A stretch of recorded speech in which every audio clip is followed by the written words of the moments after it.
I'm Donna Maxey. I am the founder director of Race Talks, and we're really excited to see you here. Just wanted to do kind of an introduction about what Race Talks is about. We're doing this for newcomers. Race Talks was started out of when I was asked to speak at a McMenamin's History Pub, and the topic was urban renewal, urban removal. If you turn to the other side of the brochure, there is, we have rules. We have the Race Talks ground rules. Try to encourage people to follow these rules. And they're important that people feel safe being here. I've had people of color who have said, this is the first time I've ever told a white person how I really feel. And I've had white people who have said, this is the first time that I was able to talk about race and not worry about putting my foot in my mouth. I feel safe to talk. I feel safe that I will be accepted and I won't be beat up for saying or asking what seems like an obviously stupid question. So that's really important. So what we encourage people to do is to listen to each other with curiosity, respect differences, agree to disagree. You don't have to agree with everything somebody says. You can agree that that's their opinion. Speak from the self and from the heart. It means when you're speaking, don't talk about, I know somebody who, either it's you and you were involved with the person, or, speak from your own experience, not someone else's. Respect confidentiality. Now, because you're involved in these discussions, you have a right to go out and share the discussion that happened at your table. But what we're asking you to do is, if you do share something that someone else has said, to not give their name, to not give their location. Contribute honestly and positively. That's all we can ask anybody to do. And assume positive intent. Even if somebody says something and you feel like you want to roll your eyes and say, how could you be so stupid? Assume that they really had best intentions when they said what they said. Be open to new ideas and relax and enjoy. The follow-up activities, these are the things that we're trying to get people to do. One of the things that folks do a lot of times is they'll go to a lecture and they'll feel so good about the lecture, and then they go home and do the same things they've always done. And what we want folks to do is something different. Don't go home to your community where you don't know people of color or you don't know white people. Go home and get to know the people who are at your table. We have little cards, little colored cards at the table for those folks who say, well, I don't have a business card. So give people your number. Get together, have coffee. And it says, go out just for fun, go out and make friends with a person in your own ethnic group. I moved to an area in Portland that I had taught in, and there were kids of color, lots of kids of color at my school. So I just assumed there would be lots of people in the neighborhood who were of color, and boy, was I wrong. After I'd been there a year, I got a couple of the neighbors that were friendly to help me throw one of those block parties.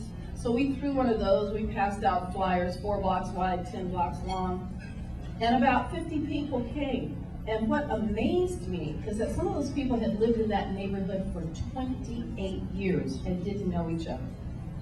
So what I'm inviting people to do is go make friends with someone in your own ethnic group.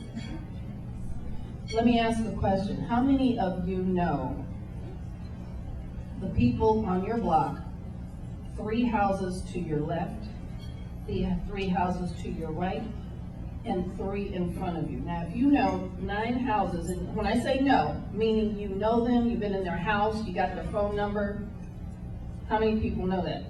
Look around the room. So get to know your neighbors. Talk to the people who are around you. And when you do, don't discuss race.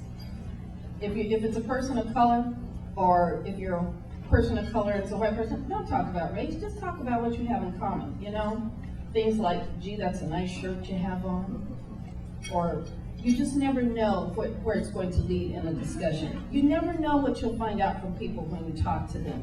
You might develop a relationship from it. So, and the question is, how many people of color, if you are white, and how many white people and people of other ethnicities are on your speed dial? Now, what I call speed dial is those are your people that you call up and say, hey, I just got a promotion, let's go have a drink. Hey, me and the boyfriend broke up, need to talk, you know, those people you call at 3 o'clock in the morning. You say, who can I call and talk to? How many people from different ethnic groups are on your speed dial? And if they're not, the question is, why not? There are a couple of premises that we have here at Race Talks, and there's a great book that I'd love for you to read. It's called Courageous Conversations in Race. It is a part of the foundation that I used in helping to put together Race Talks.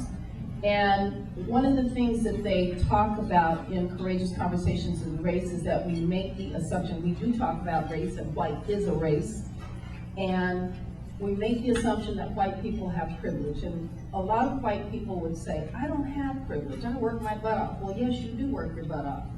But what you don't know is that people of color work harder, and they have to.